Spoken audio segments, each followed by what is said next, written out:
Hello नमस्कार प्यारे विद्यार्थियों। माध्यमिक शिक्षा बोर्ड राजस्थान अजमेर के द्वारा उच्च माध्यमिक प्रायोगिक परीक्षा 2022 के लिए विषय भूगोल का नमूना प्रश्न पत्र जारी किया गया है। एक मॉडल पेपर अपने को जारी किया गया है भूगोल प्रैक्टिकल का, कि इस तरीके का पेपर है वो अपना जो प्रैक्टिकल का पेपर है वो होगा। कुल जो नंबर है वो 15 नंबर का पेपर होगा। समय अपने पास 2 घंटे का होगा। कुल 5 प्रश्न होंगे और प्रत्येक प्रश्न है वो 3-3 नंबर का होगा। पेपर की बात करें, पेपर 15 नंबर का है अपना। इसमें पहला प्रश्न है, आंकड़ों से आप क्या समझते हैं? आंकड़ों के संग्रह की विधियों के नाम बताते हुए प्रत्येक विधि के 2-2 स्रोतों का वर्णन कीजिए। तो पहले प्रश्न का अपना उत्तर है, आंकड़ों से आप क्या समझते हैं? तो इसके अंदर ये आ जाएगा, पूर्व निर्धारित उद्देश्य की पूर्ति हेतु सुव्यवस्थित ढंग से संग्रह कर गणितीय रूप में प्रदर्शित संख्याओं को हम आंकड़े कहते हैं। उसके बाद आगे अपने इसके अंदर थोड़ा सा और अगर अपने लिखना चाहें तो और भी अपने इसमें कुछ ना कुछ जोड़ सकते। जैसे 20वीं सदी से पूर्वार्ध से ही भूगोल में मात्रात्मक क्रांति आई है, तो परिणामतः गुणात्मक के साथ साथ मात्रात्मक भूगोल का भी तीव्र विकास हुआ है। तो इस तरीके से अपने इसका थोड़ी बहुत परिभाषा इसमें से अपने को लिखनी है। उसके बाद बोला कि आंकड़ों के संग्रह की विधियों के नाम बताने हैं। तो आंकड़ों की जो संग्रह की विधियां हैं वो 2 प्रकार की हैं। एक अपना प्राथमिक आंकड़े हैं और दूसरा है उनकी द्वितीयक आंकड़े, और प्रत्येक विधि के 2-2 स्रोत बताने हैं। तो स्रोत इसके अंदर जो अपने आ जाएंगे, प्राथमिक के जो तो अपने लिख सकते हैं, जैसे व्यक्तिगत प्रेक्षण है, साक्षात्कार है, प्रश्नावली है, तो इनके माध्यम से अपने इनको संग्रह कर सकते हैं। उसके बाद बात करें अगर अपने द्वितीयक आंकड़े की, तो द्वितीयक आंकड़े जो है तो वो अपने ये इनकी परिभाषा यहाँ पे दे रखी है। द्वितीयक आंकड़े ऐसे आंकड़े जिनका संग्रहण अनुसंधानकर्ता या संस्था स्वयं न करके प्रकाशित या अप्रकाशित स्रोत या सरकारी गैर सरकारी प्रशासन, निजी प्रशासन, पत्र पत्रिकाओं, निजी अभिलेखाओं के माध्यम से प्राप्त होता है, द्वितीयक आंकड़े कहलाते हैं। यानी कि जिनका संग्रहण अपने खुद न करके किसी अन्य के माध्यम से उनका अगर अपने संग्रहण करते हैं तो द्वितीयक आंकड़े कहलाते हैं। तो इनके जो स्रोत हो जाएंगे वो जैसे अंतर्राष्ट्रीय, सरकारी, अर्ध सरकारी, निजी प्रकाशन आते हैं। तो लिख सकते हैं 2 बताने अपने को, तो इसमें लिख सकते हैं सरकारी प्रकाशन लिख सकते हैं, अर्ध सरकारी प्रकाशन लिख सकते हैं, निजी प्रकाशन लिख सकते हैं। तो इस तरीके से इसके स्रोत हो जाएंगे। इसके बाद दूसरा प्रश्न है, निम्न वितरण के लिए माध्यिका की गणना कीजिए। या यहाँ पे प्रश्न आ सकता है कि निम्न वितरण के लिए माध्य की गणना कीजिए। माध्य, माध्यिका, बहुलक वगैरह हैं, तो उनका अपने को गणना करनी है। तो वो देखो किस तरीके से अपने करते हैं। पहले माध्य की गणना, ये अपना दूसरा प्रश्न है जो पेपर के अंदर दिया है मॉडल पेपर में। तो माध्य की गणना करने के लिए पहले इस तरीके से अपने को 2 जो सारणियां वहां पे प्रश्न में अपने को दे रखी हैं वो यहाँ पे इस तरीके से बनानी है, वर्ग और आवर्ती की। उसके बाद एक लाइन बनानी है अपने को संचयी बारंबारता CF की। तो ये 3 का यहाँ पे 3 आ जाएगा, जो यहाँ पे संख्या है 3 की 3, फिर 3 में नीचे वाली संख्या जोड़ेंगे 10, फिर 10 में आगे वाले 11 जोड़ेंगे 21, 21 में 16 जोड़ेंगे 37, 37 में 8 जोड़ेंगे 45, 45 में 5 जोड़ेंगे 50, और एक इस सारे का जोड़ करेंगे तो इसका आएगा 50। इन पूरे का योग करना है, 50 आएगा, और ये इधर से इसमें जोड़ते लिखना है। यानी कि ऊपर वाली संख्या में नीचे वाली संख्या जोड़नी है, 10 में फिर नीचे वाली संख्या जोड़नी है। इस तरीके से जोड़ जोड़ के इसको पूरा करके अपने को CF या संचयी बारंबारता सारणी 1 बनानी है। जब प्रश्न में लिखा आएगा माध्यिका ज्ञात करना। तो उसके बाद आगे करना है m बराबर n/2, n/2 का मतलब ये जो मान है वो n का मान है। जो ये योग आएगा 50, जो भी अपना योग यहाँ पे आता है वो n का मान है। n में 2 का भाग देंगे, 50 में 2 का भाग देंगे, 25वें पद का मान ज्ञात करना है। ये माध्यिका ज्ञात करने का आपका सूत्र है। माध्यिका को m से शो करते हैं। कई बार पूछ लेता है वाइवा के अंदर कि माध्यिका का प्रतीक क्या है, तो माध्यिका का प्रतीक m है। m बराबर l, l मतलब निम्न सीमा होती है, i मतलब वर्ग अंतराल होता है, f मतलब जो माध्यिका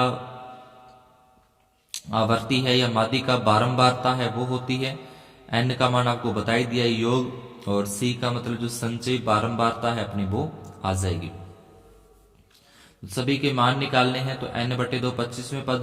तो सबसे पहले यहाँ पे देख लो कि सबसे जो बड़ी संख्या है आवर्ती, जो सबसे अधिक आवर्ती है 16, सबसे अधिक आवर्ती 16 वो f का मान है।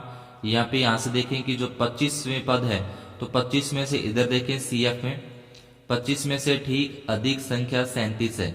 जो n/2 का मान आया अपना 25, 25 से ठीक अधिक संख्या 37, 37 के संगत पद का मान 16, तो f का मान 16 हो गया।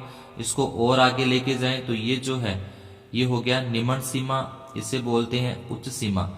ये निम्न सीमा हो जाएगी। निम्न सीमा मतलब l का मान हो जाएगा, और इन दोनों के बीच 10 का अंतर है, यानी कि 10 का गैप है, तो वो हो जाएगा i का मान। l का मान 80 है, i का मान 10 है, f का मान 16 है। c जो बचेगा तो c इससे ठीक ऊपर वाली संख्या जो ये 16 और इससे ठीक ऊपर वाली संख्या है होगी वो c का मान होगा जो कि 21 है। तो ये सारे के सारे मान इस तरीके से अपने को लिखने हैं। फिर जो सूत्र है उसमें मान रख देंगे। l है, l की जगह पे 80 आ गया, प्लस i है तो i की जगह पे 10 आ गया, बटे में f है तो f की जगह पे 16 आ गया। n/2 है, n/2 का मान 25, माइनस c है तो c का मान 21। 80 का 80 लिखना है, 10/16 का 10/16 लिख दिया। 25 में से 21 माइनस करेंगे तो बचेंगे 4। 10 को 4 से गुना कर दें, यहाँ ये कट जाएगा, इस 4 के पहाड़े से कट देते हैं, 4 एकम 4 और 4 चौके 16, इस तरीके से कट जाता है। या आप चाहो तो 10 को 4 से गुना करके 40 में 100 का भाग दे सकते हो। अगर ये कट रहा है तो 4 के पहाड़े से 4 एकम 4, 4 चौके 16 कट जाएगा, 10 बटे में 4 लिख देंगे। उसके बाद 10 में 4 का भाग देंगे पहले तो 2.5 आ जाएगा। 80 जैसे था वैसे रखना है। 10 में 4 का भाग दे के 2.5, इसमें प्लस करेंगे तो ये आ जाएगा 82.5, जो कि अपनी माध्यिका है, जो कि अपना m का मान है। इसके बाद ये करते हैं अपना सवाल आ सकता है, फिलहाल मॉडल पेपर में नहीं दिया हो पर आ सकता है, जैसे अपने स्कूल के जो टीचर होते हैं वो बनाते हैं माध्य। तो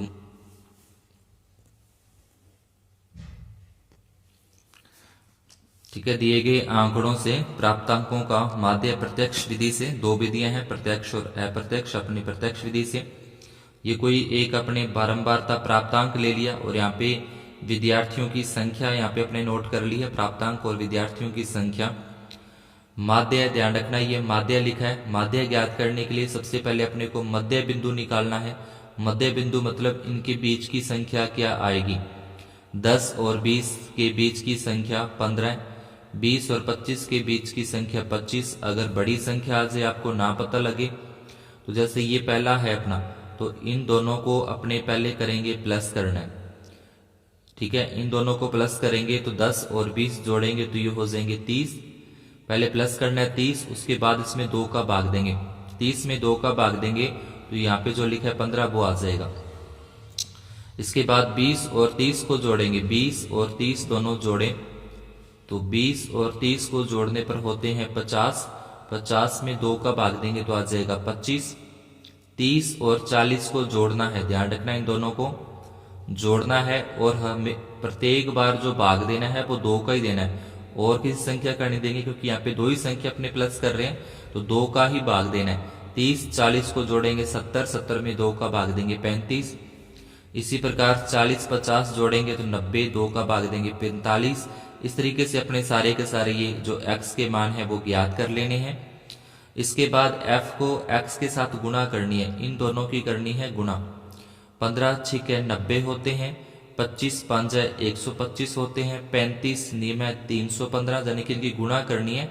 35 को 9 के साथ, 45 को 12 के साथ गुणा करेंगे 540, फिर 55 को 8 के साथ गुणा करेंगे 440, 65 को 10 के साथ गुणा करेंगे 650, 75 को 10 के साथ गुणा करेंगे 750। इधर से विद्यार्थियों की संख्या, इन सभी को प्लस करना है। इधर से जो fx अपने गुणा करने पर आए, इन सभी को प्लस करना है, जोड़ना है। तो इन दोनों का प्लस करना है और इन दोनों को प्लस करना है, जोड़ना है दोनों को। उसके बाद लिख देंगे n है, तो n का मान तो ये आ जाएगा अपना 60, और सिग्मा fx का मान ये आ जाएगा 2910 आ जाएगा। इस तरीके से लिख देंगे। इसके बाद समांतर माध्य x बार, तो समांतर माध्य उसको इस तरीके से प्रदर्शित करते हैं, x के ऊपर बार लगाते हैं, बराबर सूत्र लगा देंगे सिग्मा fx और बटे में n, ये सिग्मा बोलते हैं इसको, सिग्मा fx बटे में n, और बराबर में जो भी अपना आया 2910 बटे में 60, 0 से 0 कट के 291 के अंदर 6 का भाग देंगे तो 48.5 है, वो अपना आंसर आ जाएगा।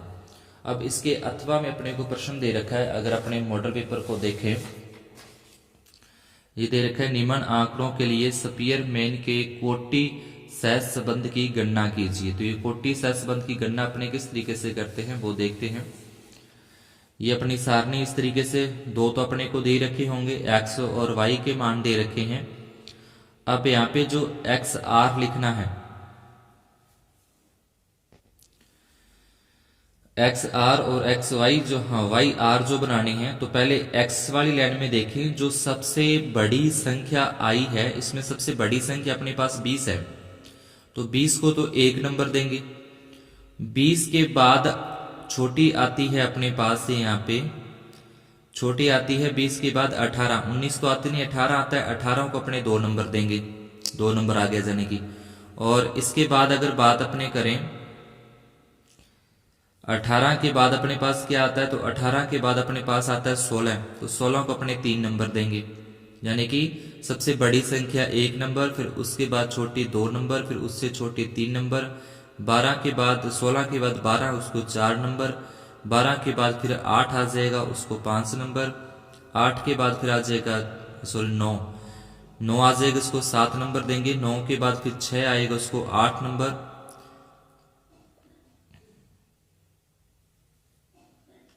और इसके बाद फिर थोड़ी सी भी सारणी के अंदर मिस्टेक हो गई थी, y वाला मैंने पहले यहाँ पे बना दिया, बाद में x वाला यहाँ पे बनाया, इसलिए थोड़े से मान सेट नहीं बैठ रहे थे। तो अब y देखो, जैसे तरीका बताया वो वही रखना है कि y r है, पहले अपने y वाला निकालते हैं। y में जो सबसे बड़ी संख्या आती है जैसे 24, तो जो सबसे बड़ी संख्या आएगी उसको 1 नंबर क्रमांक देना है। उसके बाद जो छोटी आएगी उसको 2 नंबर क्रमांक, फिर उसके बाद उससे छोटी आएगी जैसे 18 3 नंबर क्रमांक, फिर उससे छोटी 16 को 4 नंबर क्रमांक, 16 से छोटा यहाँ पे 12 है उसको 5 नंबर क्रमांक, उसके बाद 12 से छोटा है यहाँ पे 10 को 6 नंबर क्रमांक, 9 को 7 नंबर क्रमांक। इस तरीके से 9 के बाद फिर आता है 8 को 8 नंबर क्रमांक, 8 के बाद 6 उसको 9 नंबर देना है, 6 के बाद फिर अपने पास यहाँ पे आता है 6 के बाद अपने पास 4 आता है जिसको 10 नंबर क्रमांक। तो इस तरीके से ये क्रमांक देने हैं, जो सबसे बड़ी संख्या उसको 1 नंबर, फिर उससे छोटी को 2 नंबर, फिर उससे छोटी को 3 नंबर, इस तरीके से क्रमांक देने हैं। अब XR है, तो XR मैंने यहाँ पे बनना तो यहाँ पे चाहिए, तो मिस्टेक हो चुकी थी, तो इसके कारण यहाँ पे फिर अब ये आया है X, तो XR। तो अब यहाँ पे ध्यान रखना है कि 20 है उसको अपने 1 नंबर दिया, 20 के बाद अपने पास 18 है, तो 18 को यहाँ पे इसमें देखना है 2 नंबर, 18 के बाद आता है 16 उसको 3 नंबर, 16 के बाद 12 उसको 4 नंबर, 12 के बाद फिर आता है 10 उसको 5 नंबर यहाँ पे, 10 के बाद 9 को उसको 6 नंबर, फिर 8 है 8 को 7 नंबर, और उसके बाद 8 के बाद 6 है तो 6 को अपने दे देंगे 8 नंबर, और उसके बाद फिर आ जाएगा 2 इसको 9 नंबर, और 0 है तो इसको 10 नंबर। तो इस तरीके से क्रमांक अपने को देने होते हैं, पहले बड़ी संख्या से स्टार्ट करते हैं, 1 2 3 4, उस तरीके से क्रमांक देने हैं। और ये टोटल जो संख्याएं हैं वो 10 है, तो n का मान यहाँ पे 10 आ जाएगा। इसके बाद d क्या करना है, d करने के लिए अपने को माइनस करना है, यानी कि 10 में से 9 माइनस कर दें या 9 में से 10 माइनस करें, तो जो भी है वो यहाँ पे अपने को लिखना है। फिलहाल अपने को 9 में से 10 माइनस करना है, तो ये माइनस का 1 आएगा। माइनस का ही कारण जब उसको अपने प्लस का करेंगे तो वो स्क्वायर करेंगे तो प्लस का ही हो जाएगा। ठीक है, तो 10 अपने करना है क्या, पहले ये बनानी है आगे और इसको बनाना है बाद में। उसके बाद माइनस करना होता है कि एक्स आर में से एक्स वाई आर माइनस करना है, दोनों को माइनस करेंगे। तो अगर 9 में से 10 माइनस करेंगे तो फिर माइनस का 1 आएगा, उसकी स्क्वायर कर देंगे तो प्लस का हो जाएगा। फिर अपने 7 में से 5 माइनस करें तो 7 में से 5 माइनस करें 2 आएगा। 10 में से 9 माइनस करें 1 आएगा। 1 में से 1 माइनस करें 0। 4 में से 4 माइनस करें 0। 3 में से 3 माइनस करें 0। 8 में से 8 माइनस करना है 0। 2 में से 2 माइनस करना है 0। 6 में से 7 माइनस करने हैं तो माइनस का 1, और 5 में से 6 माइनस करने तो भी माइनस का 1। अब इनका वर्ग करना है, 1 माइनस 1 का वर्ग 1 हो जाएगा, 2 का वर्ग यानी कि स्क्वायर 4, 1 का 1 वर्ग होगा, फिर 0 0 का 0 ही होता है, और लास्ट में 1 1 का 1 1 आ जाएगा। इसके बाद इनको अपने प्लस करना है, इन सभी को जोड़ना है, 5 6 7 और 8 हो जाएंगे। इसको लिखते हैं सिग्मा डी स्क्वायर बराबर 8। यहाँ पी जो है वो कोटि सहसंबंध है, जो अपने पी का मान निकालते हैं, पी से शो करते हैं। कोटि सहसंबंध की गणना करने उसको पी से शो किया जाता है। ये जो सिग्मा डी स्क्वायर है वह एक्स वाई चरों की कोटियों के अंतर के वर्गों का योग है। यानी कि जो ये जो डी स्क्वायर आया वो एक्स और वाई की जो कोटियां हैं इनको कोटि बोलते हैं, के अंतर के वर्गों का योग, और एन जो है वो चरों की संख्या का योग है। तो ये चरों के अंदर कितनी संख्या उसका योग है वो एन है। अब ये मान जो अपना है वो सूत्र में रखते हैं, सहसंबंध का सूत्र होता है, उसके सूत्र के अंदर रख के इसको सॉल्व करना। यह आ जाएगा, पी से लिखते हैं, सूत्र है पूरा 1 माइनस 6 सिग्मा डी स्क्वायर और बटे में एन, फिर कोष्टक में एन स्क्वायर माइनस 1, और 6 आ गया। डी स्क्वायर अपने 8 निकाला था, एन का मान अपने को 10 है, चरों की संख्या। तो दूसरा ब्रैकेट के अंदर भी 10 की स्क्वायर माइनस 1 करना है, 6 8 48, फिर 10 का वर्ग करेंगे 100 माइनस 1, 100 में से 1 माइनस कर देंगे 99, ऊपर वाला 48 वैसे ही रखना है। 99 को 10 से गुना कर देंगे 990, और ये भाग देंगे तो अपने पास आ जाएगा 48 के अंदर 990 का भाग देंगे तो 1, ये तो 1 तो चले गए, 0.048, 1 में से माइनस करेंगे तो ये अपना आ जाएगा 0.952, या फिर इसको लिख सकते हैं 0.95। तो इस तरीके से अपने कोटि सहसंबंध ज्ञात करना है। इसके बाद कुछ ये उदाहरण मैंने आपके लिए लिए हैं, तो कि इनको आप अभ्यास के तौर पर करके देख सकते हो।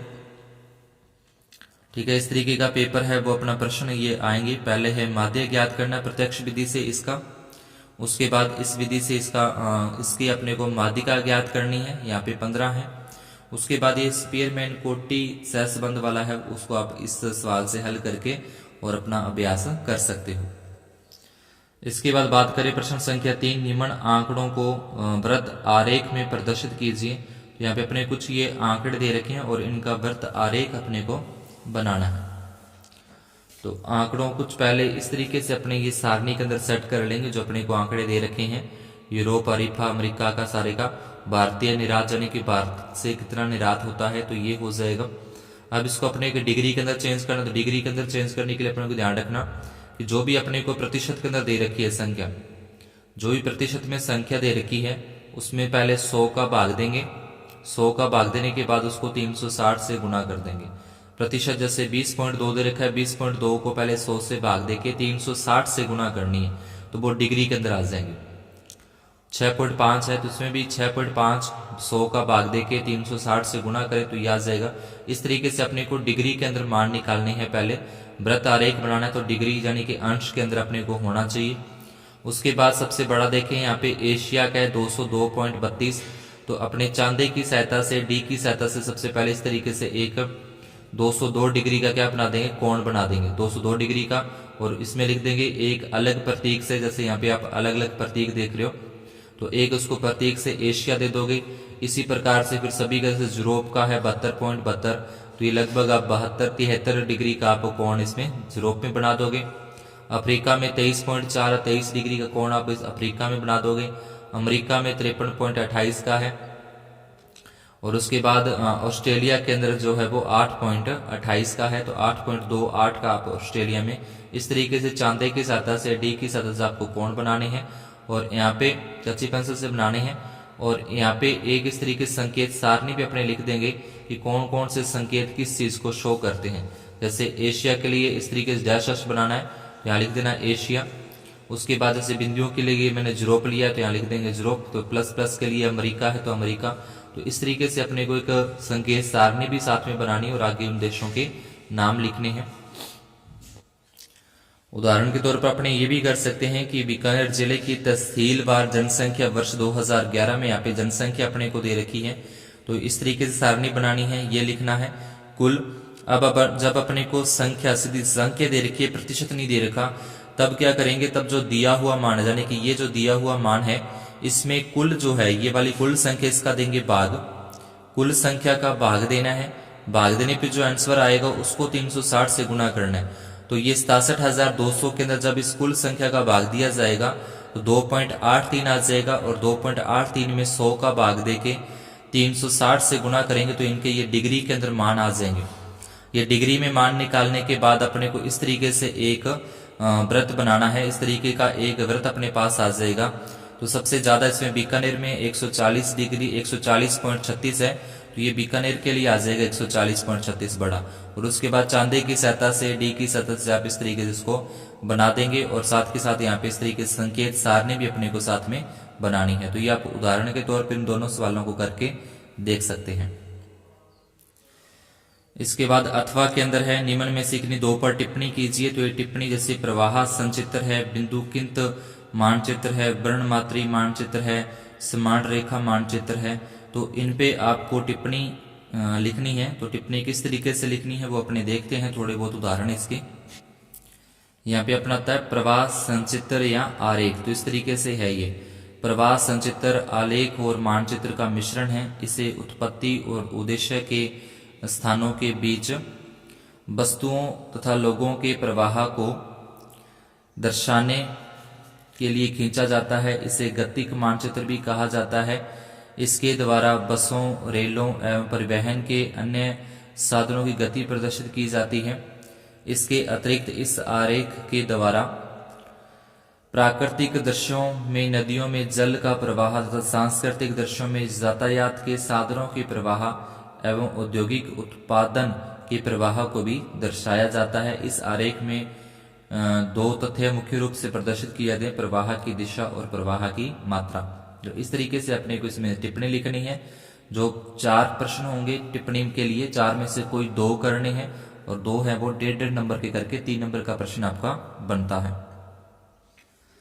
इस तरीके से आप दंड आरेख पर भी अपने को टिप्पणी दे सकता है। तो तीसरा जो अपना अध्याय है फाइल के अंदर सांख्यिकी आंकड़ों का जो निरूपण है उसमें इस तरीके के प्रश्न अपने को देखने को मिल जाएंगे। तो ये दंड आरेख का हो जाएगा। दंड आरेख को इस तरीके से आप टिप्पणी इसके अंदर लिखनी है। इसके बाद अपने कुछ दे रखा है मिश्रित दंड आरेख है, तो इस पे भी टिप्पणी अपने लिख सकते हैं। प्रश्न कोई भी 2 प्रश्नों पे टिप्पणी लिखनी है। जैसे विभिन्न इकाइयों से संबंधित विभिन्न आंकड़ों को प्रदर्शित करने के लिए मिश्रित दंड आरेख की रचना की जाती है। संयुक्त या मिश्रित दंडारेख का प्रयोग आंकड़ों के योग तथा उनके विभिन्न घटकों तथा उपविभागों को प्रदर्शित करने के लिए किया जाता है। ठीक है, उसकी वजह से यदि भारत के संपूर्ण इस्पात उत्पादन को एक दंडारेख द्वारा प्रदर्शित कर पुण्य विभिन्न इस्पात संयंत्रों के उत्पादन को प्रदर्शित करने के लिए उनको विभाजित किया जाए, तो यह एक मिश्रित दंडा आरेख का उदाहरण होगा। और इस तरीके से इस पे अपने को टिप्पणी लिखनी है। इसके बाद में लास्ट 2 प्रश्न है ये स्थानिक व गैर स्थानिक आंकड़ों में क्या अंतर है, उदाहरण से स्पष्ट कीजिए। और 5 नंबर है भूगोलिक सूचना तंत्र GIS क्या है, भूगोलिक सूचना तंत्र के महत्वपूर्ण घटकों को समझाइए। तो ये प्रश्न भी आपको अपनी फाइल के अंदर मिल जाएंगे। जरूर नहीं है कि जैसा का है वैसा का वैसे आए, यहाँ पे कुछ और भी हो सकता है, लेकिन इस तरीके का आपका जो भूगोल का प्रैक्टिकल का मॉडल पेपर है वो बनेगा। स्थानिक व गैर स्थानिक आंकड़ों में क्या अंतर है, उदाहरण से स्पष्ट करो। और भूगोलिक सूचना तंत्र GSI क्या है, भूगोलिक सूचना तंत्र के महत्वपूर्ण घटकों को समझाइए। इस तरीके से आ जाएगा अपना स्थानिक आंकड़े। भौगोलिक दिक् स्थान का प्रतिनिधित्व करते हैं। बिंदु रेखाएं और बहुभुज उनके अभिलक्षण होते हैं। उदाहरण के लिए बिंदु आंकड़े मानचित्र पर प्रदर्शित विद्यालय, अस्पताल, कुएं, नलकूप, कस्बे और गांव जैसे कुछ भौगोलिक लक्षणों की अपस्थिति संबंधी विशेषताओं का प्रदर्शन करते हैं। और उसके बाद अपने लिख सकते हैं गैर स्थानिक आंकड़े हैं। तो स्थानिक आंकड़ों का वर्णन करने वाले आंकड़े गैर स्थानिक आंकड़े अथवा गुण न्यास कहलाते हैं। उदाहरण के लिए विद्यालय के मानचित्र में उसका नाम, इसके द्वारा प्रदत्त विषय द्वारा प्रत्येक कक्षा में छात्रों की अनुसूची, पुस्तकालय, प्रयोगशालाओं, उपकरणों आदि की सुविधा जैसी सूचनाओं को संलग्न कर सकते हैं। तो इस तरीके से स्थानिक और गैर स्थानिक आंकड़े का अंतर हो जाएगा उदाहरण के साथ। यह आ जाएगा अपना भौगोलिक सूचना तंत्र की परिभाषा, या ये पूछ सकता है भौगोलिक सूचना तंत्र क्या है। तो भौगोलिक सूचना तंत्र धरातल की वास्तविक से संबंधित विभिन्न प्रकार की सूचनाओं के संग्रहण, भंडारण, विशेषण और मानचित्र हैं। उसके द्वारा किसी भी धरातल क्षेत्र के किसी भी तथ्य के बारे में संपूर्ण तथ्यों के बारे में शीघ्र जानकारी प्राप्त की जा सकती है। इसकी परिभाषा भी कह सकता है कि भौगोलिक सूचना तंत्र GIS की परिभाषा, और उसके बाद उसके क्या लाभ हैं। इस तरीके से अलग अलग प्रश्न इसमें बनते हैं। तो जो मॉडल पेपर है उसमें अपने कुछ पूछे कि क्या है GIS और उसको तंत्र के महत्वपूर्ण घटक क्या क्या हैं। तो ये आ जाएंगे इसके घटक, जैसे एक नंबर पे हार्डवेयर हैं, दूसरे नंबर पे सॉफ्टवेयर हैं, तीसरे नंबर पर आंकड़े हैं, चौथे नंबर पर व्यक्ति हैं। तो इस तरीके से अपने ये 5 प्रश्न होते हैं जो प्रैक्टिकल के अंदर। तो वीडियो अगर आपको अच्छा लगा हो तो लाइक जरूर कर दीजिए, चैनल को सब्सक्राइब और आगे शेयर भी जरूर करें। धन्यवाद, शुभ दिन।